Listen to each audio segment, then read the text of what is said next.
Hello everyone and welcome to the Alaska Raft Connection and Alaska-BushRafter channel. My name is Brian and I'm an outfitter and wilderness guide here in Alaska. I specialize in whitewater river trips and sport fishing trips throughout the state of Alaska.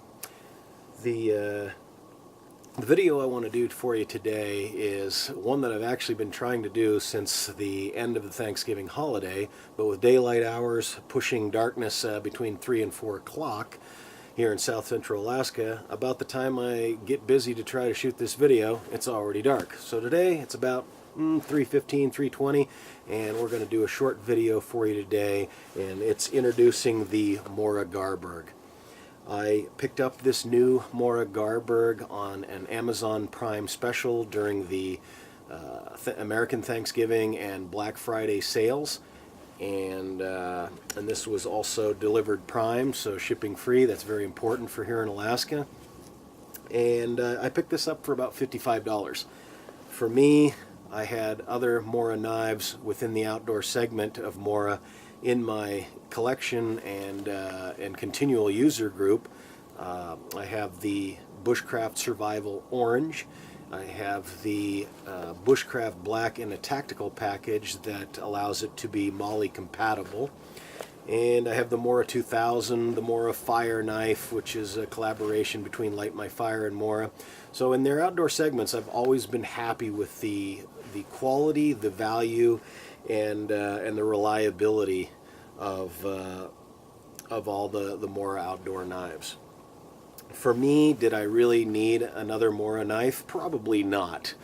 But at $55 for the new MORA GARBERG, that was a no-brainer for me. I couldn't go wrong.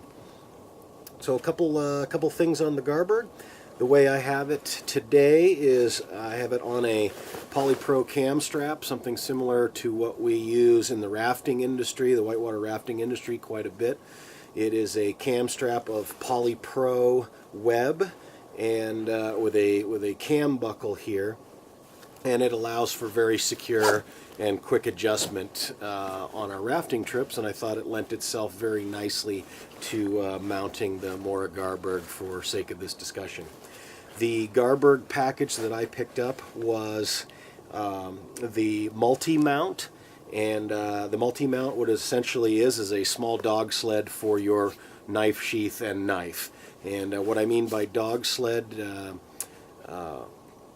it is essentially a mounting device so that you're able to place this universal mounting system, whether it be in on a boat, on a four-wheeler, in a car, side by side, on the wall of your house or cabin.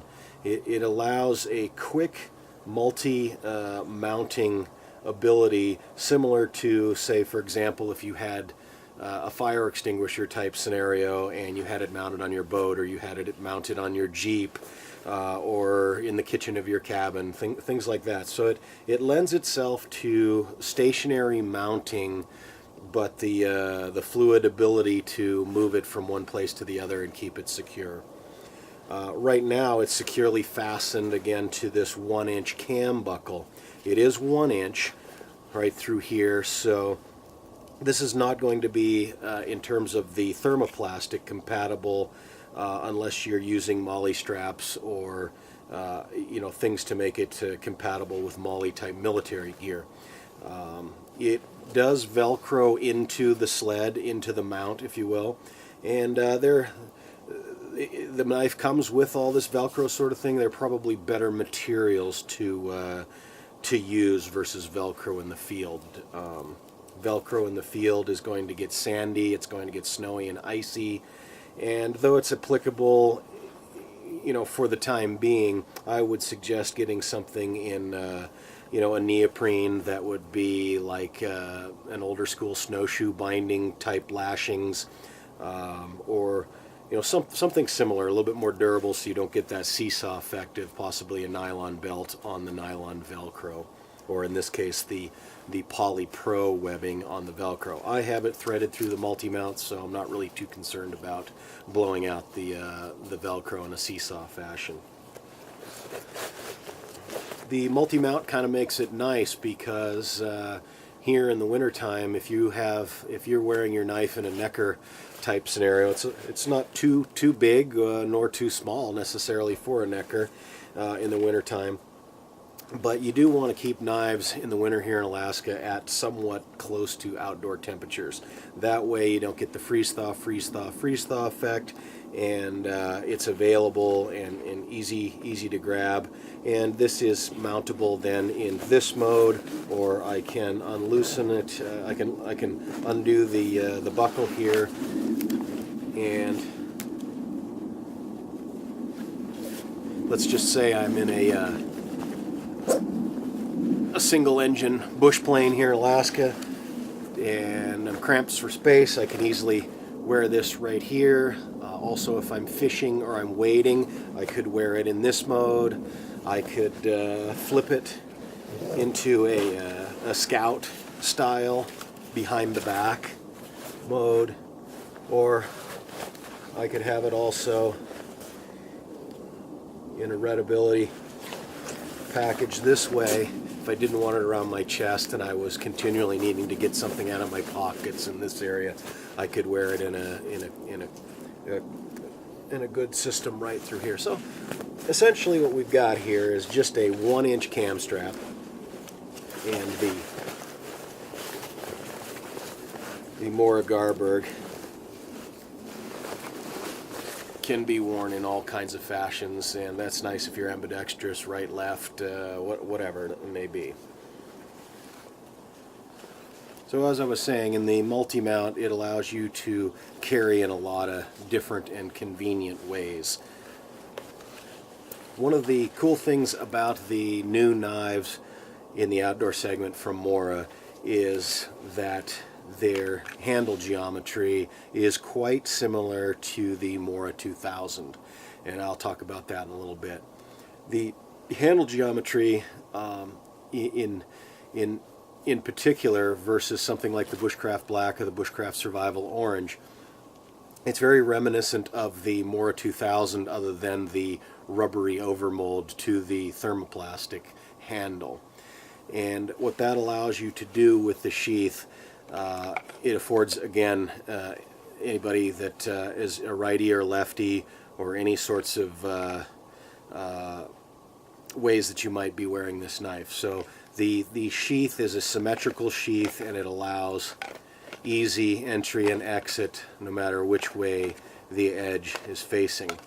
Unlike the MORA BUSHCRAFT that has an asymmetric sheath, and it's going to require the knife to go into the sheath the exact same way every time. So the GARBERG, the new Cans Bowl, and the MORA Eldris, all the new outdoor segment knives from MORA are going to have this potential of putting it in the sheath. My only comment would be that the handle doesn't quite have the grippiness of a MORA 2000 or a MORA BUSHCRAFT, but it lends itself again for putting it in the new sheath system. So what do I mean by the similarities to some of these knives? Let's look at their lineage. So looking at the BUSHCRAFT Survival Orange in stainless steel, this is a 12 series Sandvik stainless. In the GARBERG, we also have a stainless in the 14 series of Sandvik. So you're getting somewhere in between, likely the 12 series, which is an excellent stainless steel, but sometimes it has a little tougher time if something's really abrasive, frozen medias, skinning, these kinds of things. Sometimes this is going to go dull a little bit quicker than you may like. The 14, I think, is going to be an upgrade on that, and I think what you'll see is somewhere in that happy medium between the 12 Sandvik series and something like a VG10 from Japan. So the 14 Sandvik is going to be an upgrade. The thickness of the blades, the GARBERG has just a slightly thicker steel stock than the BUSHCRAFT series. geometry-wise, very, very, very close. We're seeing the 90-degree spines on both. We're seeing this slight clip to the top. It's also 90 degrees. Scandi grind. So that's where we've got our lineages, guys. So let's be honest, did I need to get another MORA knife? The BUSHCRAFT Survival Orange has proven itself for quite a few years now for me. It's been an excellent package. It's bright orange. I really like these bright colors when I'm working you know, either on the rivers or in a snow environment or in a coastal environment. In the coastal rainforests, you drop something in the coastal rainforests of Alaska and it just disappears. So it's one of those kinds of things also in the snow. If I'm on the snowmobile or skiing or snowshoeing, if this falls down in the snow for whatever reason, I've got a lot better chance of finding this bright orange. This has had a lot of use. One memorable use in particular is that when some other knives failed that I was purposely testing on a bull moose that had dropped into literally a beaver dam that was iced over with silver salmon swimming underneath it. The old MORA came through where other knives failed. So this stainless steel bright orange BushCrafter Survival Orange has been a great knife for me.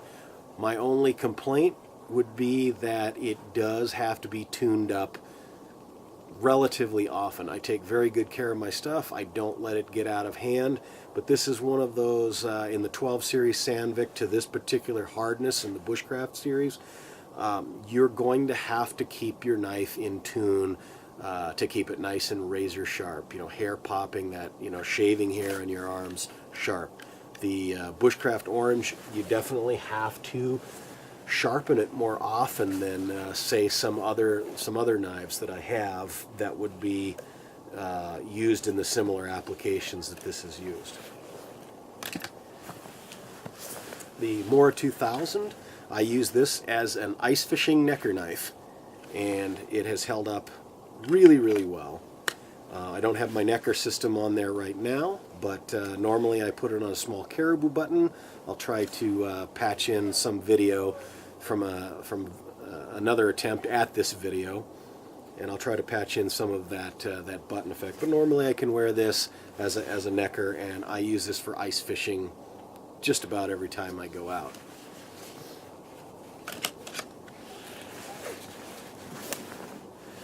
So what is did I really need the Garberg? What was the purpose? The purpose is that reliability, that gain in dependability by having a full-tang here made sense to me, and particularly at the $55 purchase price delivered here to Alaska. So shipping and all at $55, that was an easy decision. I knew this was going to be a good knife. MORA doesn't mess around on quality control. They have, you know, they have their simplicity and their quality and their features and their materials all down pat. So, you know, even if I had to pay the full dose that you typically see the MORA GARBERG out there for, you're still getting an excellent knife and well worth the purchase price when you look around and compare to some of the other knives around. The MORA GARBERG getting the full-tang is not MORA's first venture into full-tang knives. In their hunting segment, they've had full-tang knives for a long time.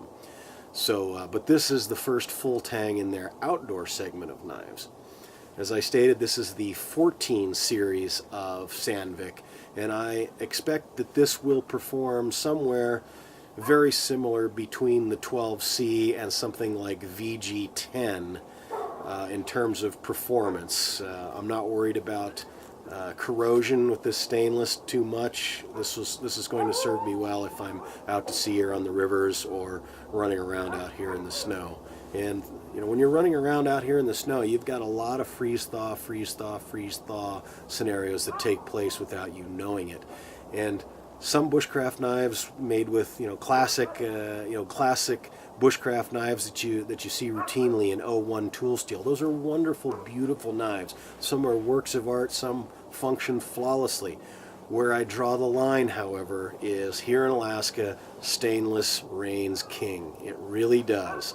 You can get semi-stainless like D2. Most of the D2 stuff I've ever used is really prone to chipping as soon as it gets really, really cold and it's outside all the time. I haven't experienced that with the Sandvik steels.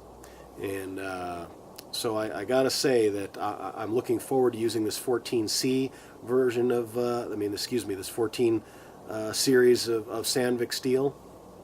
And I'm hoping that it is a slight upgrade in terms of edge retention over the 12 series. So that's what I'm actually looking for here, is the reliability, the sturdy dependability of a full-tang MORA outdoor segment knife that has so many of the qualities and the characteristics of their bushcraft line, and hoping it holds a little bit better edge than the 12 Sandvik that's in the stainless bushcraft, and some of the other MORA knives that happen to be in their crafts line, and fishing knives, and the MORA 2000, and that's all 12 series. This is 14 series, so I'm looking forward to using this. So what would be the competition or general frame of mind in a knife like this? What would be a good comparison in the field? And let's say that I wasn't so concerned with Wood's Practical with my Scandi grinds, but I still wanted a multi-mount stainless steel knife that's going to work really well, like absolutely proven in the wilds. You can go mild to wild with the package. Well, that package is actually pretty easy to find, guys, and I have a lot of experience with this particular knife. And this is the Gerber Strong Arm. You are going to get a different take on the multi-mount, possibly a better take, actually, than the MORA GARBERG's multi-mounts, in that you have more options. But this is going to be a little bit more tactical than Wood's Practical version of what you might be carrying. So the Strong Arm is a full-tang knife. You've got thermoplastic, rubber over molding. You definitely have the fully enclosed full-tang, so you're not seeing the slabs through the side. You're getting stainless steel, and you're getting something in more or less a very, very similar loadout package in size and weight. So I would expect if you were looking at these types of knives, this would be a little bit more of your tactical yet still highly practical for the bush here in Alaska, and this would be a little bit more Woods Practical, more Woods oriented knife, having the Scandi grind. You're going to also see that in terms of your prying and stabbing, something like the Strong Arm with its tactical efficiency and slight guarding is going to be a little safer to use under certain circumstances than no guarding whatsoever on the GARBERG. So you gotta use good judgment and focus all the time with the GARBERG, and you're going to have a little bit more cushion for error on the Strong Arm. But both of these are stainless steel knives.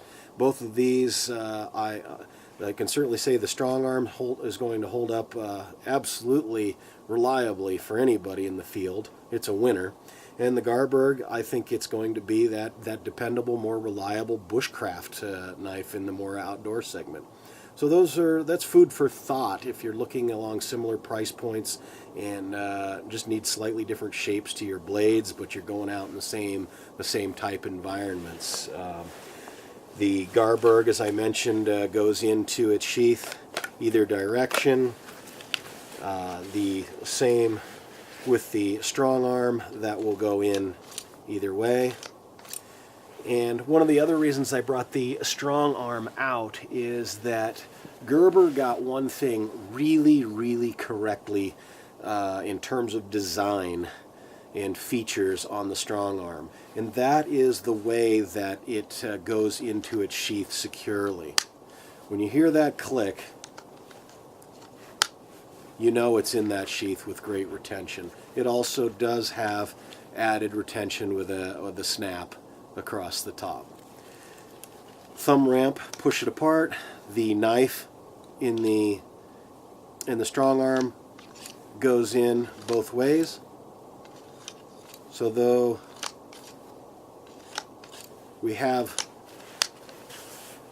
both the Garberg and the strong arm having that ability to go into its sheath both ways, the difference here is that, I'll hold this a little closer, this little indent here along the thermoplastic engages a small wedge within the sheath design, and it's extremely positive. Extremely positive. We're MORA, and I can poke some fun at the Swedish engineers here.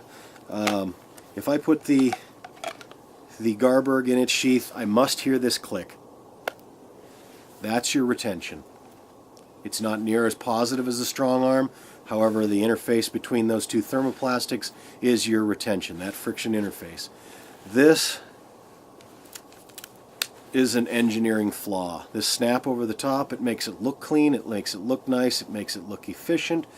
But what we have here, guys, I'm going to hold this closer, this is an engineering flaw because it's very easy to have this slight added retention slip.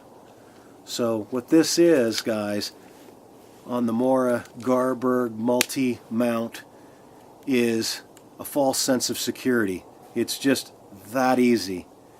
And we're talking an outdoor segment knife here. We're also talking a knife that may be the only knife on your person, especially with the whole idea of the multi-mount. This could be your one tool or utility tool option. In a mishap or just whatever you may be carrying at the time, this could be the only knife that you're carrying at the time. And being an outdoor knife, I may be bouncing around on a snow machine. I might be bouncing around on a bush plane. I could be, going over bumps and all kinds of things with four-wheelers and side-by-sides. If you're skiing, if you're climbing, all those kinds of things, all those ventures that you're going to do actively in the outdoors. This is a design flaw, and again, I'm very surprised to see this in the Swedish marketplace in an outdoor knife, or an outdoor tool for that matter.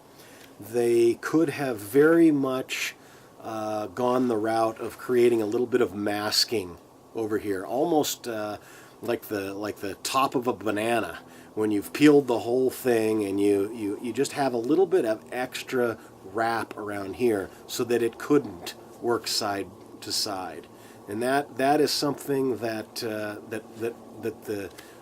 if the multi-mount wants to truly be successful, they're going to have to eliminate, rushing things into service like this that provide nothing but a false sense of security. And where they really could have learned something is, for example, in Swedish axes that have really wonderful masks. So there's very little holding this mask on. But again, you have that full wrap around, so this can't go any direction. I don't even have the mask here secure, and it stays on. And this is just a classic Swedish axe, and this is where they should have done something here, to have a little extra masking to probably the first thermoplastic line that we see, or approximately right where the lanyard would go. That's actually going to provide real security, more of a masking than this false sense of security strap that just gets flipped out of the way at a moment's notice. So guys, I'm really happy I got the Garberg. I didn't need it. I do think it's a slight upgrade on all the other MORA outdoor knives that I have been using. And again, it's that dependability factor, it's that comfort zone when I move from mild tasks to maybe a little bit more wild. When I go from everyday type use whether it's bushcraft, campcraft, sheltercraft, and fire preparation, and I may go into that mode of user-friendly to the knife to going into harder tasks, possibly to abuse. That's when this full-tang MOORHA is really going to shine. Okay, guys, I hope this little sort of introductory video to the MORA GARBERG was useful, and I appreciate you guys watching, and I'll try to keep a supply of videos coming your way. Thanks again. We'll see you soon.